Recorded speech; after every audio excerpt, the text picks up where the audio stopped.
अस्सलाम वालेकुम, मैं हूं हसनैन मिर्ज़ा और एक बार फिर लक्समार्क यूट्यूब चैनल पर खुशामदीद।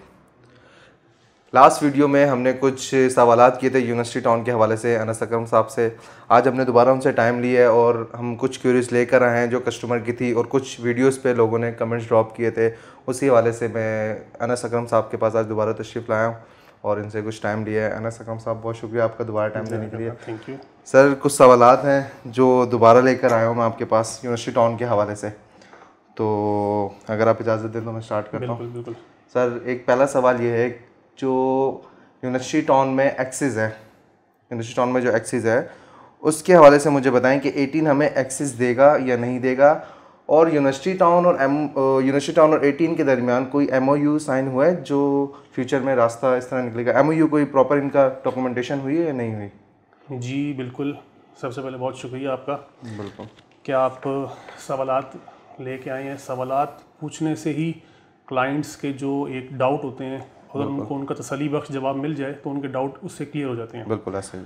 अच्छा, आपका जो सवाल है ये सिर्फ आपका नहीं, ये बहुत से क्लाइंट्स मुझसे मैक्सिमम एक सवाल ये किया जाता है कि क्या 18 से यूनिवर्सिटी टाउन को रास्ता मिलेगा या यूनिवर्सिटी टाउन को क्या 18 रास्ता देगा। बिल्कुल। तो मेरा सबसे पहले आपसे एक सवाल है कि क्या 18 के पास रास्ता है? 18 के पास नहीं रास्ता है, नहीं, 18 के पास रास्ता नहीं है, अभी फ़िलहाल नहीं है। ठीक है, बिल्कुल ऐसा ही है। क्या यूनिवर्सिटी टाउन के पास रास्ता है? बिल्कुल है रास्ता। बिल्कुल है। पिछले 2.5 साल से मेन हाईवे से है। उससे पहले आपका 26 नंबर चुंगी से था, और पिछले 2-2.5 सालों से आपका 2018 से मार्च 2018 से आज तक 3-3.5 साल हो गए, आपका प्रॉपर हाई कोर्ट से रास्ता लिया है। प्रॉपर हाईवे से, मेन हाईवे से रास्ता है। तो जिस सोसाइटी के पास रास्ता है उससे ये सवाल पूछा जाता है कि क्या जिस सोसाइटी के पास रास्ता नहीं है तो क्या आपको वो सोसाइटी रास्ता देगी? तो मेरा सवाल पहला है कि अभी तो सबका सवाल अभी तो 18 के पास इटसेल्फ रास्ता नहीं है, तो हमें तो उससे कोई वो नहीं है क्या, जिस सोसाइटी के पास रास्ता नहीं है हमने उससे रास्ता नहीं लेना, पहली बात। दूसरी बात, ये जो क्वेश्चन है ना कि 18 से रास्ता मिलेगा या नहीं मिलेगा, 18 को भी रास्ता ऐसे डायरेक्टली नहीं होता किसी भी सोसाइटी को कि हाईवे डायरेक्ट आपकी किसी सोसाइटी के अंदर इंटर हो जाएगी। इसका सिस्टम ये होता है कि अभी इंटरचेंज एक अप्रूव्ड हुआ है, जो कि इंटरचेंज बनेगा H17 H16 के दरमियान और आपका G16 G17 के दरमियान, डायमंड इंटरचेंज के नाम से, जहाँ पे इस्लामाबाद का पुराना टोल प्लाजा था। ये अप्रूव्ड हो गया, इंशाल्लाह इस पे विद इन अ मंथ काम शुरू हो जाएगा। जब इंटरचेंज बनेगा, उसी इंटरचेंज से आपका रास्ता सर्विस रोड पे आएगा।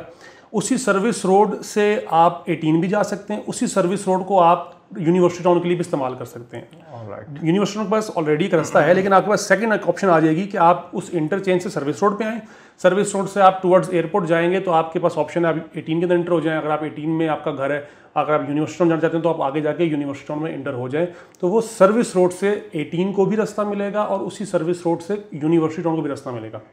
दूसरी चीज़, एक ये क्वेश्चन है कि क्या 18 इस्लामाबाद रास्ता वो कभी भी रास्ता नहीं देगी, क्योंकि वो एक उसका लेवल कुछ और है सोसाइटी का, इनका यूनिवर्सिटी का लेवल कुछ और है। ये सवाल आता है कि जी वो तो कभी रास्ता देंगे ही नहीं आपको। देखें, रास्ता देना ना देना ये सोसाइटी के इख्तियार में नहीं है, ये कानून है इसके ऊपर एक, ऐसा नहीं है। मेरा फिर आपसे एक सवाल है कि अगर 18 के पास फ्रंट है, लेट से कश्मीर हाईवे के ऊपर, यूनिवर्सिटी टाउन के ऊपर पास फ्रंट है मोटरवे के ऊपर, यानी 18 के पास कश्मीर हाईवे फ्रंट आ गया, ठीक है, यूनिवर्सिटी टाउन के पास मोटर पे फ्रंट है सारा का सारा, ठीक है, इनकी यहाँ से एंट्रेंस है, इनके पास यहाँ से एंट्रेंस फ्यूचर में होगी, अभी नहीं है। अब एक सोसाइटी इस पॉइंट पे आती है जिसके पास ना तो कश्मीर हाईवे का फ्रंट है ना मोटरवे का फ्रंट है, क्या वो हेलीकॉप्टर पे लोग आएंगे वहाँ पे? एक क्वेश्चन है, क्या उनके लिए कोई हवाई रास्ता बनेगा? नहीं। ये यूनिवर्सिटी टाउन है, 18 है, ये सोसाइटियां रास्ता बनाती हैं। अगर तो ये फ्रंट इसके पास है, फिर तो ज़मीन की वैल्यू कोई नहीं है, क्योंकि ज़मीन के पास तो कोई एक्सेस नहीं है। बिल्कुल सही। ऐसा नहीं होता। कोई भी सोसाइटी है, उसकी जब NOC के लिए अप्लाई करते हैं, NOC की कुछ रूल्स एंड रेगुलेशंस होते हैं, उसमें ये चीज़ वाज़ेह तौर पर लिखी जाती है कि कोई भी सोसाइटी दूसरी सोसाइटी के लिए अपने रास्ते बंद नहीं कर सकती। इसकी ज़िंदा मिसाल आपका बैरियर टाउन का प्रोजेक्ट आपने देखा है। बैरियर टाउन के साथ आपका PWD है, गुलरेज है, गुलजार कायद है, आपकी जो मेरे ख्याल है वहाँ पे नेशनल पुलिस फाउंडेशन है, मीडिया टाउन है, सारी सोसाइटीज़ आपस में इंटरलिंक्ड है। किसी को ज़रूरत नहीं भी तो आपस में इंटरलिंक्ड है। अगर लेट से ये बात है कि 18 का वो बहुत बड़ी सोसाइटी है तो वो रास्ता कैसे दे सकती है? मुझे बताएं, F11 इस्लामाबाद का सेक्टर है, वो VIP लोकेशन पे है, वो अच्छा सेक्टर है या आपकी 18 अच्छी सोसाइटी है? F11 है। F11 के साथ आपका जो मेहराबादी है वो सारी ओपन है।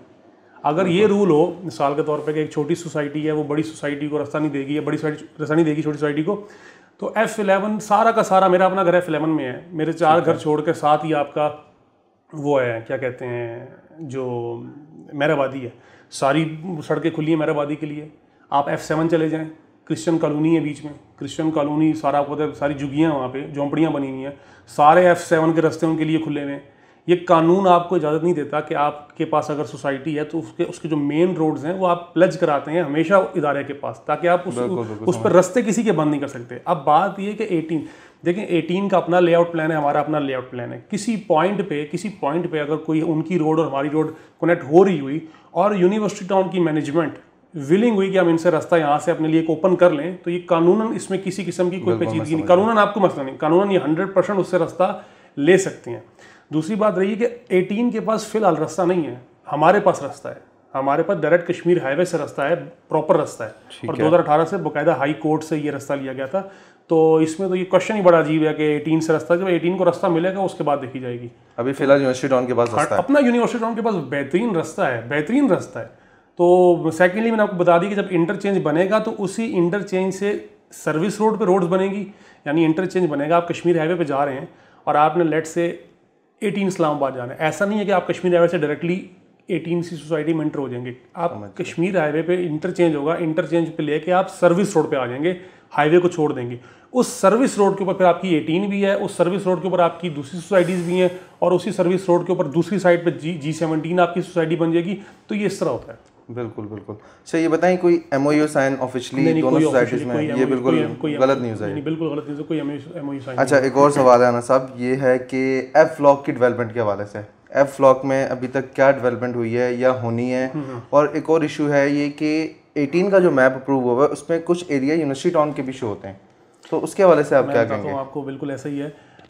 F ब्लॉक की डेवलपमेंट बड़े अरसे से जो ना बड़े लंबे अरसे से ताख़ीर का शिकार है। इसकी एक बहुत बड़ी वजह कुछ लैंड के मसले मसाइल हैं जो कि सोसाइटी उसको दिन रात डील कर रही है।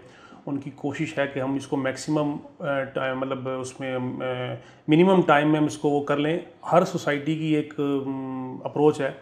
हम मतलब इनके पास F ब्लॉक में बहुत बड़ा एक लैंड का ऐसा अवेलेबल है, कुछ बीच में पॉकेट्स हैं जिसमें कुछ लैंड के मसले हैं, और लैंड्स इनके पास ही हैं, इनकी ज़मीनें हैं, कुछ और जो लोगों के कब्ज़े हैं, कुछ और मसले मसाइल हैं। सोसाइटी का ये मानना है कि हम पहले एक बार इसको 100% एक्वायर करें, उसके बाद इस पर डेवलपमेंट का हम काम शुरू करते हैं। जबकि हम उनको ये कहते हैं कि आपके पास जितनी लैंड वहाँ पे जो चीज़ अवेलेबल है आप उस पर काम शुरू कर दें। सोसाइटी का अपना मानना है कि हम पहले 100% ज़मीन को क्लियर करेंगे, फिर डेवलपमेंट का काम शुरू करेंगे। लेकिन ये कि बहुत जल्द, अभी मेरी हाजी साहब से जो उनके ऑनर हैं उनसे मुलाकात हुई थी 2 दिन पहले, तो उन्होंने यही कहा था कि इंशाल्लाह 6 महीने तक हम इस पर काम बिल्कुल फुल फ्लेज शुरू कर देंगे, क्योंकि उनके पास एक बहुत बड़ा इस टाइम एक ज़मीन का हिस्सा जो उनका क्लियर हो गया है। और F ब्लॉक का जो इवन के जो मरकज़ है मेन अहमद मार्केट है, वहाँ पे काम हुआ है, रोड्स पे भी काम हुआ है, गलियाँ फ़िलहाल काटना शुरू नहीं की, तो F ब्लॉक में बहुत जल्द काम शुरू हो जाएगा। वजह सिर्फ मैंने आपको बता दी, कुछ लैंड के इश्यूज़ होते हैं। हम हमेशा से क्लाइंट्स को एक मशवरा देते हैं कि अगर आपने घर बनाना है, अगर आपके पास F ब्लॉक में कनाल का प्लॉट है, तो आप बजाय वेट करेंगे कि सोसाइटी कब पोजीशन देगी, बजाय वो टाइम लगाएं, 2 साल लगाएं, 4 साल लगाएं, आप अपना प्लॉट वहाँ से F ब्लॉक से सेल करके शिफ्ट कर लें, आप पोजीशन वाले ब्लॉक में आ जाएं। आपको कनाल का प्लॉट है, बजाय आप कनाल की फाइल देखें F ब्लॉक में फ़िलहाल तो वो कंसिडर, क्योंकि पोजीशन नहीं है, फाइल कंसिडर की जाएगी ना। आप अपना F ब्लॉक का कनाल है, कनाल सेल करके आप छोटे प्लॉट पे आ जाएं, E ब्लॉक का 10 मरला ले लें, F का जितने का कनाल आपका सेल होगा आपको E में 10 मरला मिल जाएगा। अगर आपका F में 10 मरले का प्लॉट है, आप 10 मरले का सेल करके नॉर्मल ब्लॉक में 5 मरला ले लें, आप पोजीशन वाली चीज़ में आ जाए, आपकी रेट और जल्दी ग्रो होगा, आप वहाँ पे अपना घर भी बना लेंगे। और अगर आपने भी घर नहीं बनाना तो फिर वेट करना बेहतर है। दूसरी चीज़ ये कि उसमें जो 18 के उसमें कुछ चीज़ें शामिल है, ये हैं बिल्कुल डेल्टा का आपका कुछ एक रीजन है, ब्लॉक डी का एक कुछ स्ट्रीट्स थी ऐसी कोने की, तो सोसाइटी ने उन लोगों को, क्योंकि वो पोजीशन वाला ब्लॉक है डी, F तो फिलहाल पोजीशन वाला ब्लॉक ही नहीं है ना, उसमें तो ये ऑप्शन नहीं है, लेकिन डी में क्योंकि कुछ स्ट्रीट्स थी जिसमें पोजीशंस के कुछ इशू थे, जो 18 के लेआउट प्लान में कुछ चीज़ें मर्ज हो गई थी, तो सोसाइटी ने उन लोगों को A ब्लॉक में और B ब्लॉक में कुछ नई स्ट्रीट्स बना के वहाँ पे बिल्कुल शिफ्ट किया है, और लोगों ने वहाँ से शिफ्ट होकर अपने प्लॉट्स वहाँ से ठीक मतलब F में अगर कोई इशू होता है इस तरह का तो वो दोबारा देखें, अगर F में कोई इशू ऐसा होगा, कोई मिसाल के तौर पे कोई, तो वो जाहिर सी बात है सोसाइटी उसको अकोमोडेट करेगी। अब कहीं ए ब्लॉक में करे, ई में करे, किसी नई जगह पे करे, सोसाइटी इसको अकोमोडेट करेगी। लेकिन ये कि इसमें ये नहीं है कि अगर किसी की लैंड का मसला है तो वो वैसा का वैसा रहेगा। सोसाइटी दिन रात कोशिश कर रही है, उसमें इंशाल्लाह सबको बेनिफिट होगा।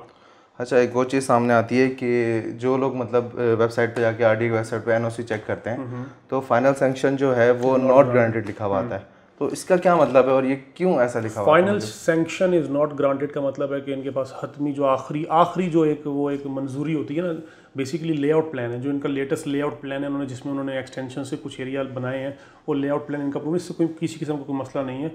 क्योंकि आपका जो फाइनल सैंक्शन नॉट ग्रांटेड है वो सिर्फ इसका नहीं है, फैसल टाउन का भी नहीं है, मुमताज़ सिटी का भी नहीं है, आपकी बहरिया के कुछ प्रोजेक्ट्स हैं उनका भी नहीं है। तो बहुत बड़ी सोसाइटी है जिनका सब कुछ अप्रूव्ड है, final sanction is not granted, ये is not a big deal. अच्छा, मुझे इसी के साथ रिलेटेड क्वेश्चन है, उसमें मुझे ये बताएं कि जो रिंग रोड है उसका कितना इम्पैक्ट पड़ेगा यूनिवर्सिटी टाउन पे, और इसके करीब कौन सा मेट्रो स्टेशन है या करीब में कोई मेट्रो स्टेशन लगेगा भी या नहीं लगेगा, और बाकी सोसाइटी तो ये बन रही है, अब सोसाइटी के अंदर घर भी बन रहे हैं, तो इसमें प्रॉपर स्कूल और ग्रेवयार्ड वगैरह का सेटअप है सोसाइटी के अंदर या सिर्फ? बिल्कुल, मुझे इसके हवाले से मैं आपके सवाल पहले दूसरे सवाल का जवाब देता हूँ। स्कूल का बिल्कुल यहाँ पे प्लॉट्स भी अवेलेबल हैं, स्कूल के प्लॉट भी है, और इस टाइम पे मौके पे ऑन ग्राउंड जो सोसाइटी ने खुद एक घर बनाया हुआ है जिसके ऊपर इस टाइम स्कूल रनिंग है। मैं खाली डिस्कवरी के नाम से एक स्कूल बना हुआ है, वहाँ पे स्कूल मौजूद है। वहाँ पे जैसे जैसे आबादी बढ़ेगी, जैसे जैसे वहाँ डिमांड आएगी, नीड होगी स्कूल की, तो डेफिनेटली स्कूल तो वो बनेंगे। आजकल तो प्राइवेट सेक्टर स्कूल के वैसे ही सबसे पहले बनाते ही वो स्कूल्स ही हैं, तो स्कूल की टेंशन नहीं। ग्रेव यार्ड के लिए मैप के ऊपर लोकेशन अलॉट की हुई है, एफ की बैक साइड पे लोकेशन है, काफ़ी बड़ा एक हिस्सा दिया गया है, वो भी है। बाकी रही बात आपकी जो रिंग रोड है, रिंग रोड तो फ़िलहाल खुद एक तनाज़ात का शिकार हुआ है, तो वो जब बनेगा तो उसके बाद सामने आएगा। पॉजिटिव एस्पेक्ट तो डायरेक्टली तो रिंग रोड से इसको कोई फ़ायदा नहीं है यूनिवर्सिटी टाउन को, ना कभी उसमें हमने कुछ बात को कैच की है। जिन चीज़ों से यूनिवर्सिटी टाउन को डायरेक्टली फ़ायदा था, वो मेट्रो का, आपका मेट्रो स्टैंड, मेट्रो का जो था रूट था वो है, कश्मीर हाईवे की एक्सटेंशन थी, जो डायमंड का इंटरचेंज बनना है वो है, एयरपोर्ट था, जिससे डायरेक्टली यूनिवर्सिटी को फ़ायदा। रिंग रोड से डायरेक्टली फ़ायदा नहीं, लेकिन डेफिनेटली रिंग रोड बनने से जब आपकी चक्री की जो बेल्ट है पूरी की पूरी, वहाँ जब प्राइसेस ऊपर जाएंगी तो ऑटोमेटिकली ये खिता भी आपको ऊपर चला जाएगा। जब आपका वहाँ पे प्लॉट्स के रेट्स ऊपर जाएंगे तो ऑटोमेटिकली इनडायरेक्टली इसको भी इफेक्ट पड़ेगा, और वो ठलियाँ इंटरचेंज से गुजरेगी रिंग रोड आपकी। और दूसरी चीज़ ये कि जो मेट्रो है, मेट्रो का स्टेशन बिल्कुल समझ लें कि 0.75 किलोमीटर, मोर देन 1 किलोमीटर फासले पे मेट्रो का एक बस स्टैंड है। लेकिन चूँकि अभी वहाँ रिक्वायरमेंट नहीं है, आपको पता है मेट्रो जो रूट है वो आपकी पेशावर मोड से एयरपोर्ट तक बन रही है, जबकि जो इसका लास्ट स्टेशन जो बनाया है वो G15 के जो है उसके सामने बनाया है, और इसके बाद कोई थ्रू आउट कोई स्टेशन नहीं है। जबकि जो इसका जो डिज़ाइन बना हुआ है उसमें जो आपका ये है G17 है, 16 है, 18 है, उसके बाद टॉप सिटी के दरमियान में, फिर आगे एयरपोर्ट, सब जगहों पे मेट्रो के स्टेशन बनेंगे। लेकिन अभी चूंकि वहाँ पे आबादी नहीं है, वहाँ पे उसकी मेंटेनेंस कॉस्ट उनको स्टेशन पर आके ज़्यादा आएगी। आपके सामने यूनिवर्सिटी टाउन में या आसपास कितनी आबादी है, तो उस आबादी के लिए फ़िलहाल स्टेशन की तो रिक्वायरमेंट नहीं है। लेकिन फ्यूचर में जो अगर आप उनका डिज़ाइन देखेंगे, उसका जो पूरा लेआउट है मेट्रो के ट्रैक का, तो उसमें जो उसका में जो स्टेशन बना हुआ है वो बनेगा एग्जैक्टली जहाँ पे इस टाइम जो आपका राउंड अबाउट नहीं, जहाँ से आप सीधा इधर लाहौर के लिए तो मुड़ते हैं उल्टे हाथ पे, सीधे हाथ पे पेशावर जाते हैं और सीधा निकल जाते हैं तो एयरपोर्ट जाते हैं। वो जो पॉइंट है वहाँ पे एक इंटरचेंज भी बनेगा, वहीं पे मेट्रो का स्टेशन है, और उस पॉइंट से यूनिवर्सिटी टाउन का जो ए ब्लॉक का फासला है वो लेस देन 1 किलोमीटर है। बिल्कुल, बहुत अच्छी चीज़ हो जाएगी ये चीज़ बिल्कुल, ये जिस दिन ये आपकी मेट्रो एक्टिव होगी इंशाल्लाह सबसे बड़ा बेनिफिट इसमें यूनिवर्सिटी टाउन को होगा। अच्छा, एक और क्वेश्चन है, एक भाई ने किया, वो पूछ रहे हैं कि आर्टिफिशियल बूस्ट जो होती है ना, सोसाइटी के अंदर कुछ इन्वेस्टर आते हैं और सोसाइटी को बूम देते हैं, राइट्स ऊपर जाते हैं, जो एंड यूज़र होता है जिसको प्लॉट लेना होता है सही मानों में, जो जिसने लेके घर बनाना है, तो वो कीमतें ज़्यादा होने की वजह से घर नहीं ले पाता, इन्वेस्टर इसमें प्रॉफिट कमा के साइड पे हो जाते हैं। आपका क्या कहना है इसके हवाले से? क्या इसमें सच्चाई है या अगर इतना आसान हो कि इन्वेस्टर्स किसी जगह पे आएँ या प्राइस की हाइक करके और वो फ़ायदा उठाने चले जाएँ और प्राइसेस फिर नीचे आ जाती हैं, मतलब देखिए इसको कहते हैं, एक होती है नेचुरल प्राइसिंग, एक होती है आर्टिफिशियल प्राइसिंग। आर्टिफिशियल प्राइसिंग यही है कि इन्वेस्टर्स किसी जगह पे एक फेक न्यूज़ आई और हल्ला गुल्ला मचा दिया और प्लॉट्स की कीमत ऊपर चली गई, और वो जो आर्टिफिशियल प्राइसिंग होती है वो हमेशा नहीं रहती, वो महीने 2 महीने बाद जो उसकी प्राइसेस हैं दोबारा नीचे आ जाती हैं। जो ये सवाल है ना कि एंड यूज़र की ख़रीद से बाहर चली गई चीज़, अगर एंड यूज़र की ख़रीद से बाहर चली गई ना चीज़, पक्की चली गई, तो उसका मतलब ये कि वो नेचुरल प्राइसिंग थी, वो आर्टिफिशियल नहीं थी। अगर आर्टिफिशियल प्राइसिंग है, अगर आपको लग रहा है कि इन्वेस्टर्स के से ऊपर जा रही है प्राइसेस और कोई इसमें किसी किस्म का कोई वो नहीं है, कोई इसमें डेवलपमेंट नहीं है, खाम रेट ऊपर लेके जाया जा रहा है, तो आप ना लें। जब रेट नीचे आएगा आप तब ले लें। हमारे में प्रॉब्लम क्या है क्लाइंट्स में, जो सीधी सी बात है, मैं खुल के आज बात करूँगा कि जब लेने का टाइम होता है ना, जब इन्वेस्टमेंट का राइट टाइम होता है, जहाँ पे जब प्राइसेस नीचे होती हैं उस टाइम पे लोग परचेज़ नहीं करते। जब रेट ऊपर चला जाता है तो फिर वो कहते हैं कि अब तो हमारी ख़रीद से चीज़ बाहर हो गई है। ये यूनिवर्सिटी टाउन के अंदर अभी भी प्राइसेस बहुत रीज़नेबल हैं, बहुत रीज़नेबल हैं। अभी भी हम जिन लोगों को, अक्सर लोगों को हम बोलते हैं यार यहाँ पे आप इन्वेस्टमेंट करें, तो वो कहते हैं नहीं यार ये अभी समझ नहीं आती है मेरी जगह की, ठीक है, कोई हमें अब जहाँ पे गैस मौजूद हो, सारी चीज़ें मौजूद हों, ये रोड्स हों, नेटवर्क हो, वहाँ हम लेंगे प्लॉट ना, तो वहाँ उनकी ख़रीद से बाहर होता है। यूनिवर्सिटी टाउन में जब हम प्लॉट 2012-13 में सेल कर रहे थे, हमने 50,000 डाउन पेमेंट लेके 6 लाख का प्लॉट किस्तों में सेल किया था। उस टाइम जिन लोगों ने रिस्क लिया जिन लोगों ने, क्योंकि रिस्क था ना, आपके पास एक्सेस नहीं थी, एयरपोर्ट का तस्वर नहीं था, मेट्रो का नामो निशान नहीं था, हाईवे आपकी 2 लेन आपकी हाईवे थी, 18 इस्लामाबाद का तो कोई नाम ही नहीं था ना, ये चीज़ें नहीं थी। तो लोगों ने रिस्क लिया कि चलो यार 6 लाख का प्लॉट ले लेते हैं, देखा जाएगा। जिन्होंने ले लिया वो आज मोर देन 30 लाख 35 लाख अपनी प्रॉपर्टी सेल कर रहे हैं, जिन्होंने नहीं लिया वो देखते जा रहे हैं। इसी तरह अभी हम लोग जो हमारे कुछ प्रोजेक्ट्स इंस्टॉलमेंट पे आगे कैपिटल स्मार्ट सिटी का हम काम करते हैं, वहाँ का हम काम कर रहे हैं, ब्लू वर्ल्ड का काम करते हैं, हम लोगों को वहाँ का मशवरा देते हैं कि वो जगह बेहतर है, काम हो रहा है, वहाँ ले लें। वो लोगों को आज दूर लगती हैं। जब वो रेट ऊपर चला जाएगा फिर लोग बोलेंगे हमारी कुवत खरीद से बाहर हो गई, इन्वेस्टर्स बीच में आ गए। ऐसा कभी भी नहीं होता। इन्वेस्टर्स के अगर जाने से रेट ऊपर चला जाए तो जितनी डेट सोसाइटीज़ मार्केट में पड़ी हुई हैं, बहुत सी डेट सोसाइटीज़ हैं, तो वहाँ पे इन्वेस्टर जाके पैसा क्यों नहीं कमा रहा। रेट हमेशा ऊपर जाता है किसी जेन्युइन न्यूज़ से। कोई न्यूज़ होनी चाहिए ना, किसी किस्म की न्यूज़ है कि भाई यहाँ पे मेट्रो आने लगी है, न्यूज़ है कि अब देखें B17 आजकल बहुत ऊपर जा रहा है, B17 की प्राइसेस बहुत ऊपर चली गई हैं। क्यों ऊपर गई हैं? क्योंकि इन्वेस्टर बीच में नहीं आया। जेन्युइन न्यूज़ थी कि मार्गला हाईवे आपकी बन रही है और मार्गला हाईवे थ्रू आउट B17 को जो ना B17 की तरफ जा रही है, तो मार्गला हाईवे के बनने से, इस न्यूज़ से वहाँ पे लोगों ने इन्वेस्टमेंट की और लोग ये एंड यूज़र ही बेसिकली इन्वेस्टर बन जाते हैं ना। जब एकदम से खबर आ गई कि मार्गला हाईवे आपका बनने लगा है, ठीक है, जो लोग थे, जो एंड यूज़र थे बेसिकली, उन्होंने वहाँ परचेजिंग शुरू कर दी। एकदम से आपकी चीज़ें शॉर्ट हो गई, रेट ऊपर चला गया। इसमें इन्वेस्टर का किसी किस्म का कोई रोल नहीं होता। अगर इन्वेस्टर के हाथ में रेट को कंट्रोल करना हो तो क्या ही बात है। ये खाली जो लोग इस फील्ड से रिलेटेड नहीं हैं, जो लोग बाहर बैठ के बोलते हैं, वो खाली बोल सकते हैं, वरना हकीकत से इसका कोई जो है ताल्लुक नहीं है। सिंपल मैं आपको बता रहा हूँ कि देखें, दो चीज़ें होती हैं। सोसाइटी अप्रूव्ड है, सोसाइटी की लोकेशन अच्छी है, बिल्डर अच्छा है, तो आप उसमें इन्वेस्टमेंट ये सोचेंगे नहीं बहुत दूर है, तो फिर वो आप देखते रह जाएंगे। देखें, दो तरीके हैं, या तो प्लॉट ले के देखते जाएँ कि सोसाइटी कर रही है कि नहीं कर रही काम, ठीक है, या तो आप ना लें और देखते जाएँ। सोसाइटी एंड पे आके जब डेवलप कर देगी, फिर आपकी जब कुवत खरीद, जिसने रिस्क लिया उसने 2 लाख बुकिंग करा के बाकी 18 लाख का शेड्यूल ले लिया, और जिसने नहीं लिया रिस्क, उसने जब प्लॉट वो 20 वाला 40 का हो गया तब वो ले लिया। वो आपके ऊपर है ना। तो इसमें किसी किस्म की कोई हकीकत नहीं है कि अभी भी इस टाइम में यूनिवर्सिटी टाउन में जो प्राइस ऊपर गई हुई है, ये बिल्कुल नेचुरल तौर पे ऊपर गई है। और ये सोसाइटी ने जो अपना पैकेज दिया था कंस्ट्रक्शन का, जिसकी वजह से रेट ऊपर गया है, और ये रेट अब रिवर्स किसी सूरत नहीं आ सकता। मतलब अभी जो लोग इन्वेस्टमेंट करना चाहते हैं यूनिवर्सिटी टाउन में, तो अभी करेंगे और इंशाल्लाह उनको बूस्ट मिलेगा। 100% बूस्ट मिलेगा। अभी आप देखें, आप रेट को कंपेयर करें, आप G13, G14, G15, आप इन सेक्टर से ड्राइव और जो इनका टाइम पीरियड है आपको यूनिवर्सिटी में पहुंचने का, टॉप सिटी पहुंचने का, ड्राइव कंपेयर कर लें, आप टाइम कंपेयर कर लें और आप रेट कंपेयर कर लें। फ़र्क सिर्फ आपको बीच में मिलेगा आबादी का, कि वो ये जगह आबाद हो चुकी हैं। अभी यूनिवर्सिटी टाउन में भी उस तरह आबादी नहीं है। अब आबादी बड़ी स्पीड से बढ़ रही है, तो जैसे आपकी आबादी होगी, आपका यहाँ पे देखें, आपका कनाल का रेट, आपका 2+ आपका कनाल का रेट होगा। तो वो तो किसी किस्म का उसमें शक नहीं है। चलें, एक और लास्ट क्वेश्चन है मेरा आपसे, मैं वो पूछ लूँ। मुझे बताएं कि अभी जो इन्होंने कंस्ट्रक्शन पैकेज दिया था यूनिवर्सिटी टाउन वालों ने, जिसकी वजह से प्राइस भी बूस्ट हुई थी और काफ़ी घर बने यूनिवर्सिटी टाउन में, तो इनका दोबारा इरादा है कि लोगों को कंस्ट्रक्शन पैकेज दें? और मेरी जो 2 दिन पहले मुलाकात हुई थी इनके ऑनर से, उसमें उन्होंने मुझे कहा है कि वो उनकी प्लानिंग में ये चीज़ शामिल है और इंशाल्लाह वेरी सून ये गुड न्यूज़ हम देंगे। और वेरी सून इंशाल्लाह उनकी कोशिश है कि वो ये एक बार पैकेज दोबारा से इंट्रोड्यूस कराएं। पहले भी पैकेज इंट्रोड्यूस करवाया था, उसमें मोर देन 20 करोड़ का बजट था, उससे बड़ा फ़ायदा हुआ, लोगों ने फ़ायदा उठाया उससे।